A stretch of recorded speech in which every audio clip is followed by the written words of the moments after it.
Hello, I'm the Crafty Ginger. Today I'm going to show you how to do a plant hanger with some more complex knots.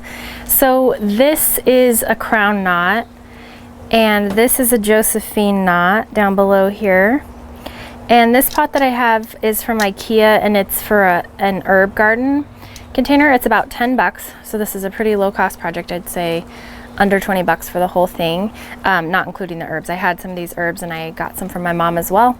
So this rope right here is from Nyroma Studio. This is a really light twist cotton. And the rope I'm going to be using today, just because I'm saving this for a different project, I'm going to be using some hand-dyed cotton rope in 1/8 inch. This is in the color Daffodil, and if you watch my dip dye video, I use this color for that video. And then you need a pot, of course, and scissors, and I'm using this brass ring. So I'm going to show you how to do this. Let's just jump right in. Okay, let's talk about measurements here. So my wingspan, by that I mean just literally one arm length, is 60 inches. So I'm measuring that 4 times. So I think you're gonna need about 80 feet of rope to do this project. For this one, I used exactly double the amount of rope. So I wanted, because this rope's a little bit thinner, so you would need 160 feet of rope to do this version with the smaller, skinnier rope. But for this one, we're doing 4 body lengths, and we're cutting 4 of those. So my body length is 60 inches. You can just kind of figure out, if you're really tall, then it'll make a difference. But if you're similar in height to me, it probably won't make a difference. I just find it easier to measure with your body rather than trying to tediously measure everything out every time. So just come up with a measurement that works for you. I did some macrame plant hangers with a friend who's 5'10", and her wingspan is like way bigger than mine. So she found that if she just kind of measured like from here to like midpoint of her other arm, that worked for her. So just do whatever works for you. And then what we're doing, I'm just draping them over here for now. Before I cut them, to make sure I have enough rope. Might be a little bit short.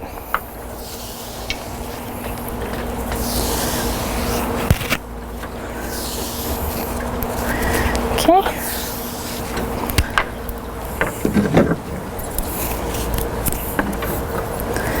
Great.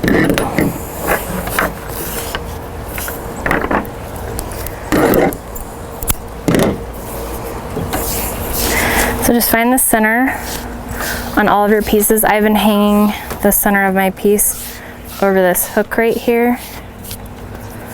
So now what I'm going to do is I'm going to grab that and hold it where the center is. This is the center of my rope right here. I'm going to hold on to that so I know where that point is. Then I'm going to pull one end of the tails through the ring.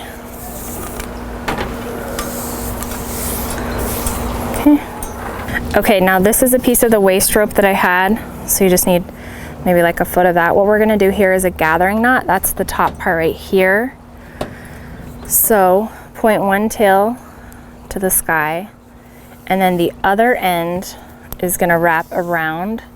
This is gathering all of your ropes together, and just kind of straighten it as you go and tighten it, move it up, whatever you think looks best. So, oops.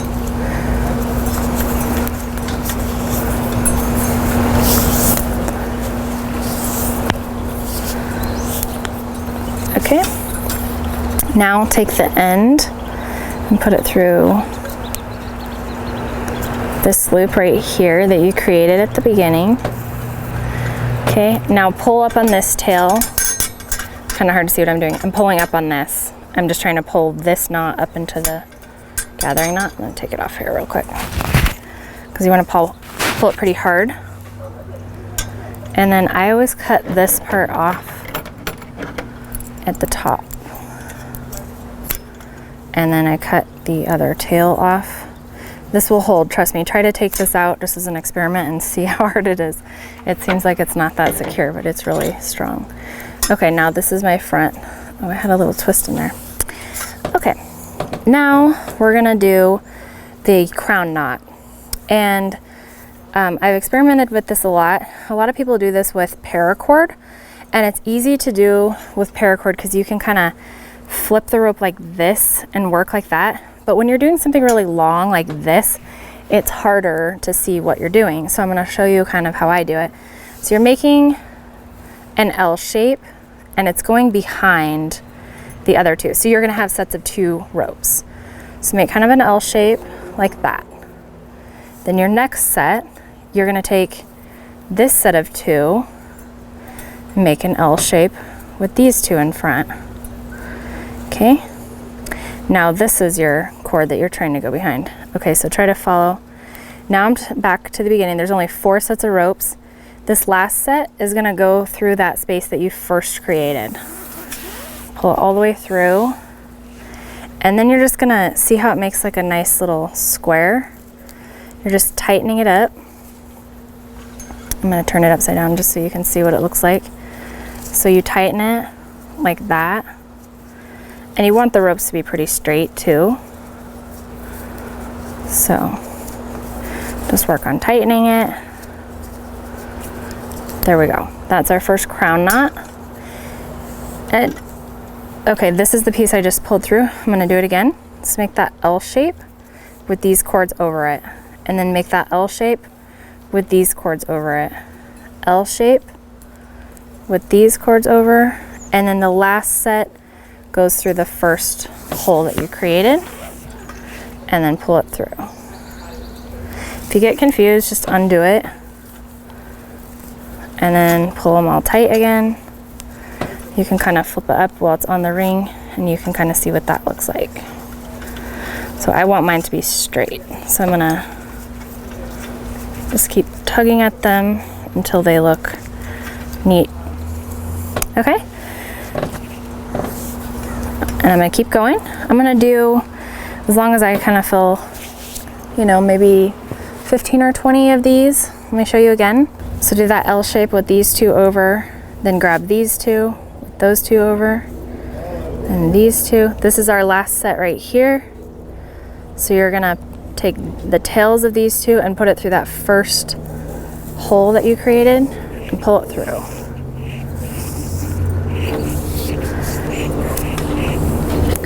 And then tighten them all up. Okay, now I'm going to show you how to do a Josephine knot. I'm going to do these 2 colors just so you can see what's happening with it. It looks like a kind of a pretzel knot. So let me take this out.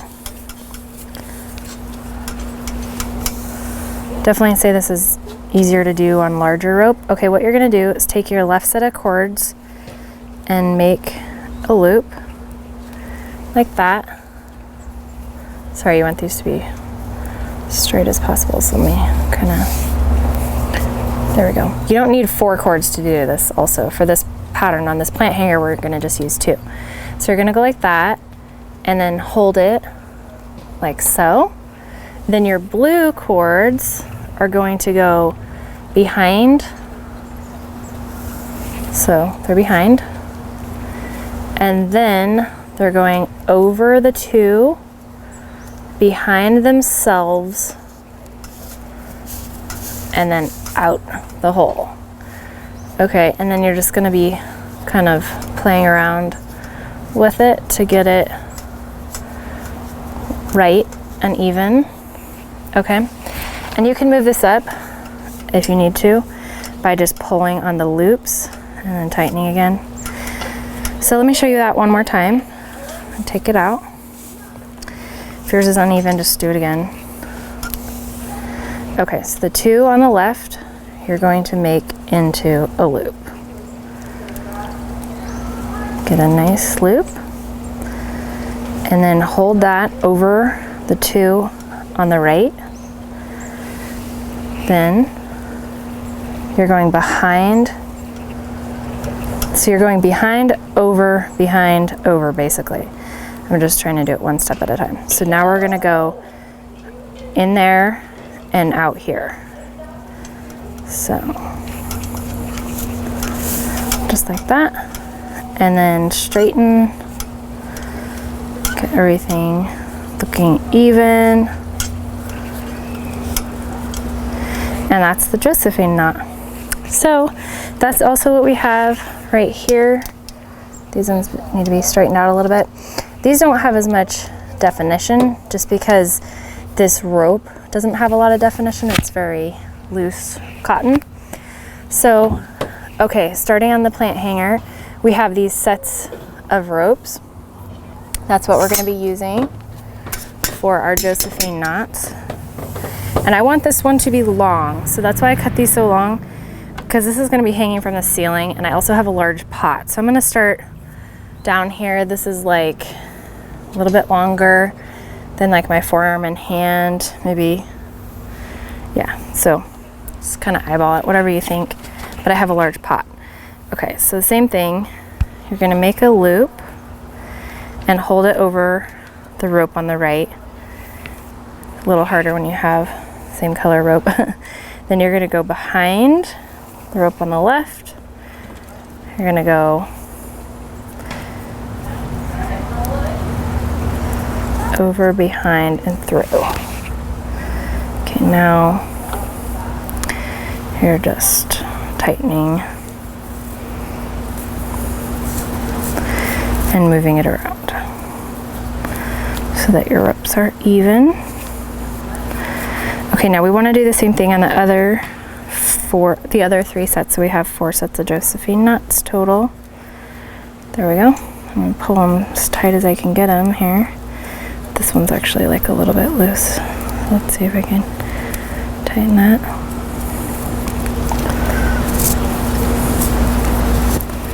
There we go. So just kind of fidget with it until it looks about straight. Move on to your next set. Okay, so we have our 4 sets done here. Last step is just kind of making sure that they're pretty even. Just trying to stretch them and see if they're all about where I want them. Okay, you're gonna need one more piece of waist rope. Now what I'm gonna do is just kind of place the basket or the pot in there to make sure that it looks okay. And I want the Josephine knots to fall about mid pot. So I'm just trying to get an idea of where my gathering knot's gonna go. So my little dog Hershey wants to kind of help. Make sure your cords are not tangled before you do this last knot. So I'm just trying to orient them like straight on. Okay, the gathering knot, point one end of your waist rope toward the sky. The other end is gonna just go around, gathering all your ropes together, making sure they're straight. Whoops, had something go wrong there. There we go.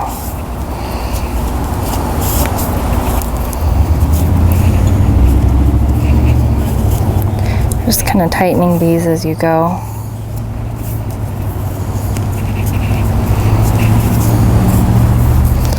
I'll go one more time. My rope's a little short on this one. Okay, now this tail goes in that loop that you first created. And then I'm just gonna pull up really hard on the piece that's pointed up. Okay.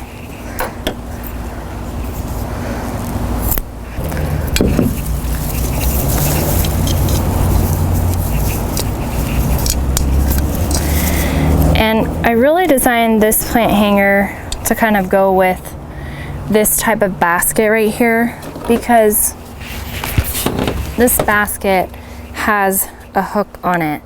So I hooked this into the crown knot, which is what I kind of had in mind for this one, but I wanted it up to be a little bit longer. So I guess what I would have done on this one, if I was doing this herb garden, I would have made this shorter so this hook could hook right into there. So then it's stable enough because you have it secured here and down here. So thanks so much for watching. I'm the Crafty Ginger. If you follow me on Instagram, it's crafty_ginger. I have a website as well, macramewithmelissa.com. And of course, like me and follow me and share with me your photos so I can see what you're working on. Thanks for watching. Bye.